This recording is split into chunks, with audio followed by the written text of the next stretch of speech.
I want to give you a hypothetical scenario. Suppose you're watching a football game and you're in the stands and you're cheering on your team and your favorite players. You're enjoying the atmosphere, eating the concessions at the stadium, and celebrating the highs and panicking over the lows, going through the usual fan experience. Your team wins the game, so you get back in your car and you drive home. So far, there's nothing unusual about this experience at all. However, when you get home, there's a voicemail left for you. It's the head coach of your team. It's the head coach of the team that just won the game, and he's reaching out to you because he wants you, yes, you, as in the fans sitting in section 115, row 8, seat 10, to join the team. You start the day by leaving your house to go to the stadium to watch your team play, and you end the day by returning to your house to get a voicemail that says that your team wants to sign you. Something like this seems absolutely insane, right? Well, that's exactly what happened during this game right here that you've been watching this entire time. It's October 5th, 1980. It's week 5 of the NFL season, and it's arguably the biggest game of the year already, as we've got a battle between two undefeated teams, with the 4-0 Buffalo Bills taking on the 4-0 San Diego Chargers. It's not often that you get out of September and have a matchup between two unbeaten squads, yet here we were at Jack Murphy Stadium, as Buffalo, the team with the number 1 defense in the AFC, was taking on San Diego, the team with the number 1 offense in the entire NFL, for the right to be the sole unbeaten team remaining in the AFC. And what we got was a come-from-behind victory by Buffalo, thanks to some awful special teams play by San Diego, where they had not one, but 2 punts get blocked, including 1 return for a touchdown. Buffalo trailed 24-12 entering the 4th quarter, but thanks to a touchdown pass by Joe Ferguson and a touchdown run by Joe Cribbs, the Bills came back and won the game 26-24, defeating the Chargers despite having 100 fewer yards than they did, despite averaging barely over 3 yards per carry on the ground, and despite Joe Ferguson getting sacked 5 times. Turns out, when you suck on special teams and you end the game with 4 turnovers, including 1 on a fumble by Kellen Winslow late inside the final 5 minutes as you're driving, and you finish the game with a -3 turnover margin, you're not going to win too many games. The win improved Buffalo's record to 5-0, which, seeing as the Bills had the 4th worst odds of any team to win the Super Bowl, and actually had the worst odds of any team in the AFC to win the Super Bowl, made their fairy tale start to the season that much more impressive. It marked the first time since the merger, and the first time since 1964, that the Bills started a season 5-0. And to say that people around the team were happy about this would be an understatement. One such person was this man right here. This man is Bill Simpson, and he was in the stands on that day at Jack Murphy Stadium to watch the Bills go to 5-0. Now, as you can probably tell from these clips, Simpson used to play in the NFL, as he was taken by the Los Angeles Rams in the 2nd round of the 1974 NFL Draft. And he had a heck of a career over his 5 seasons with the team. In 1975 and in 1977, he recorded 6 interceptions, which ranked inside the top 10 of the entire NFL. And in 1975, he even had a pick 6 during the Rams' divisional round victory against the St. Louis Cardinals. Simpson didn't miss a single start from 1975 to 78, starting 58 consecutive games for the organization, and he even received some all-conference recognition for his efforts from publications such as The Sporting News and UPI. And from 1975 to 78, the man recorded 21 interceptions, which, to give you an idea of how good he was as a ball hawk, there were only 5 players across those 4 seasons to record more than 20 interceptions. The other 4 guys were Roland Lawrence, Mel Blount, Tom Darden, and Tony Green, with Blount being in the Pro Football Hall of Fame. That is not bad company to be in whatsoever. Simpson was also one of just 4 players to have at least 4 interceptions every year from 1975 to 78, with the other 3 guys being Blunt, Lawrence, and Roger Worley, who is also in the Pro Football Hall of Fame. Again, not bad company to be in.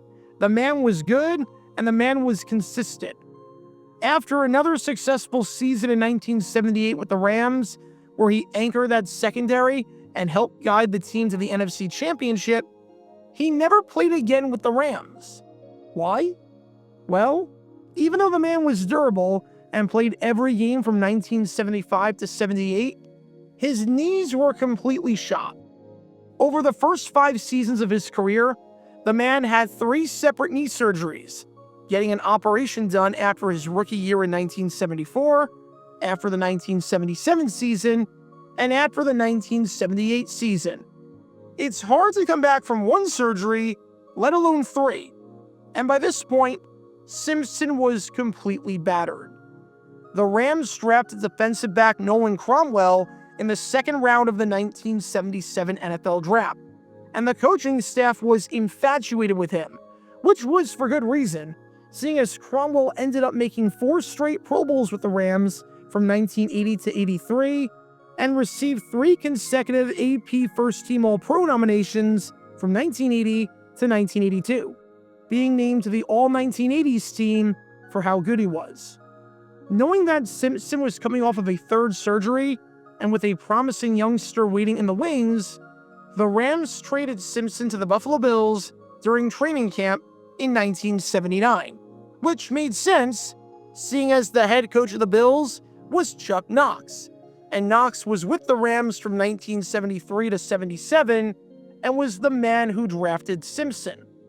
When Knox got to Buffalo, he made some trades for his former Rams players, including 6-time Pro Bowl linebacker Isaiah Robertson, and sensing an opportunity to improve a defense that was in the bottom 5 in football in 1978, Knox decided to trade for Simpson, in the hope that he still had something left in the tank.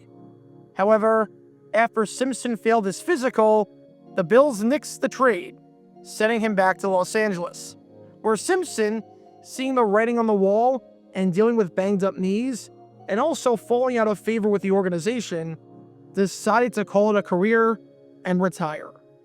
It was a rather unceremonious end to a heck of a career, but Simpson was ready to move on. Simpson stayed out in Los Angeles and did some display advertising sales for Coast Media, and was making some decent money, making $45,000 a year, which today comes out to roughly $206,000. Simpson wasn't trying to get back into football. That was a previous chapter of his life, and he was ready to move on. However, he still liked the game and was still close to a bunch of his teammates and coaches, including Isaiah Robertson, Ron Jesse, who was another man who Knox acquired from the Rams when he took the job with the Bills, and of course, head coach Chuck Knox. So, seeing as the Bills were in town in San Diego, Simpson decided to make the 2-hour trek from Los Angeles to watch this game right here between the undefeated Bills and the undefeated Chargers. This wasn't an elaborate plan or scheme on his end to try and plead to Chuck Knox that he could still play. He was genuinely retired from the game and was just going to see his friends and enjoy a day out at the stadium, where he'd watch the game on Sunday, then drive back up to Los Angeles and go to work on Monday. At least, that was the plan. Because during the game, this happened. Jefferson in motion, far side. Clarence Williams. 2-yard line. 2nd down, goal to go. Fred Smerler's the nose tackle. They didn't show a replay on the broadcast, so excuse my terrible attempt to keyframe and crop it, especially because it happened at the edge of the screen. But at the start of the 2nd quarter, you can see a Chargers offensive lineman, veteran right guard, and 4-time Pro Bowl lineman Ed White roll into the leg of Jeff Nixon, Buffalo's starting free safety, who had 5 interceptions in the first 4 games and was leading the league in that category. As with any injury, where an offensive lineman accidentally rolls into someone's legs and that person can't brace for it, it's going to be incredibly painful. Nixon injured his knee and did not return to the game, and ended up getting placed on injured reserve, although he would return 2 months later in Week 14. Still, the Bills' starting safety was now out, and later in the game, his backup, Rod Cush, also got injured while diving for a fumble, with his injury also putting him on injured reserve and sidelining him for the rest of the season. And that meant that Chuck Knox needed a safety who knew the playbook. Which brings us back to this man right here, Bill Simpson, who was at the game and was literally just a fan living the next chapter of his life. Simpson left the game after the Bills won and drove back to his home in Los Angeles, when he then received a call on his phone from none other than Chuck Knox. At first, Simpson, understandably, thought it was a joke. The man had been retired for the past year and a half, and in his mind, he was probably thinking, "You traded for me last year. You said my knee sucked, then sent me back because I wasn't healthy enough. So why the heck do you want me 1 year later when I'm older and have been out of the game and show no inclination to coming back?"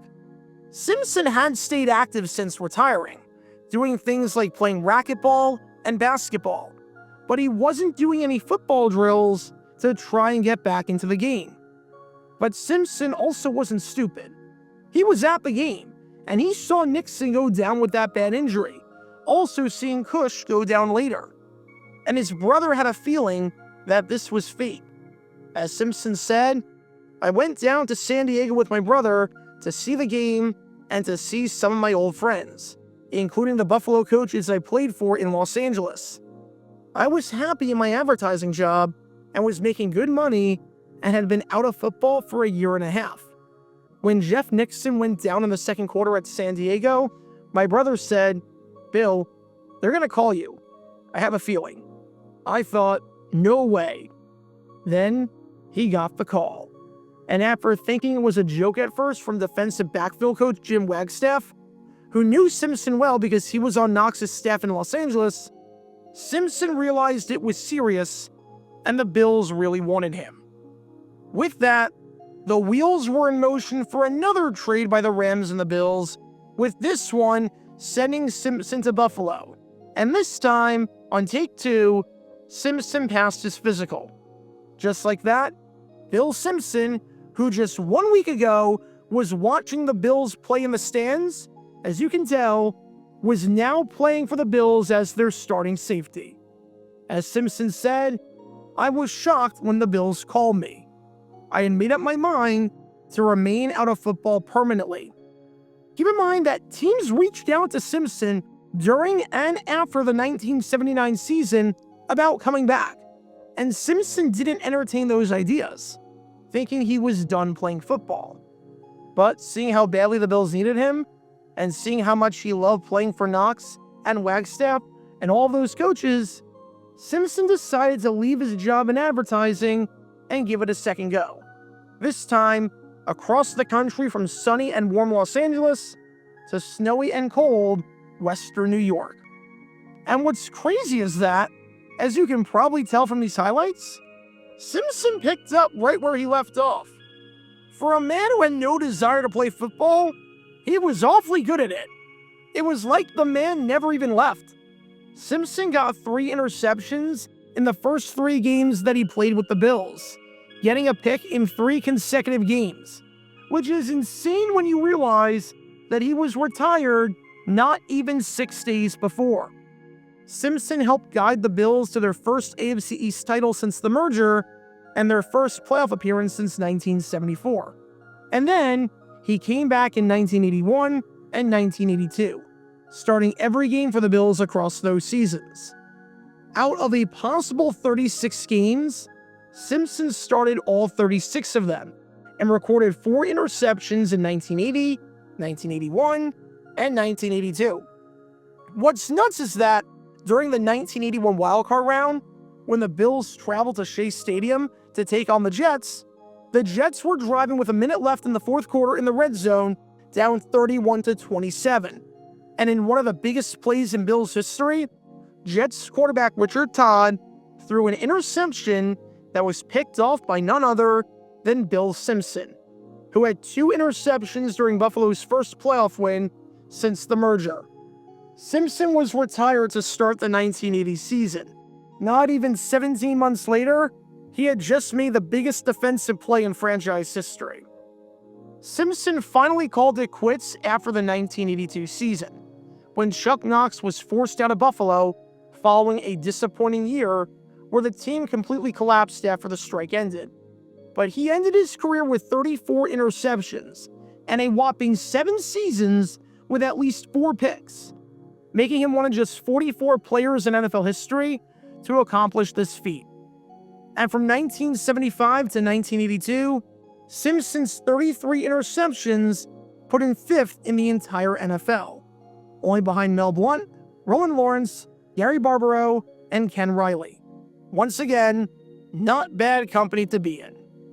It's absolutely crazy how this man right here, Bill Simpson, came back. What's crazy is that this isn't listed on his Wikipedia page at all. It's as though it never even happened. But this feels like a made-for-the-big screen story with a little bit of tinkering and creative decision-making with editorial discretion. Simpson's out of the game for 2 years, watches the Bills take on the Chargers during the final week of the season because he lives close by. He sees the injury happen in person. He gets the call from his coach asking if he wants to come back. The trade gets done. He plays the Jets in the playoffs in his first game back and records the game-winning interception. It's a good enough story as it is, but if you just combine bits and pieces into one, you could genuinely have this movie work. If there's a scriptwriter or director out there, I'm giving you gold here. You are sitting on a gold mine with this story. Regardless, Bill Simpson went from a fan watching his team play to a player for that team in the span of a couple of days. Simpson is one of the most underappreciated safeties in NFL history, especially considering the fact that he never made a Pro Bowl.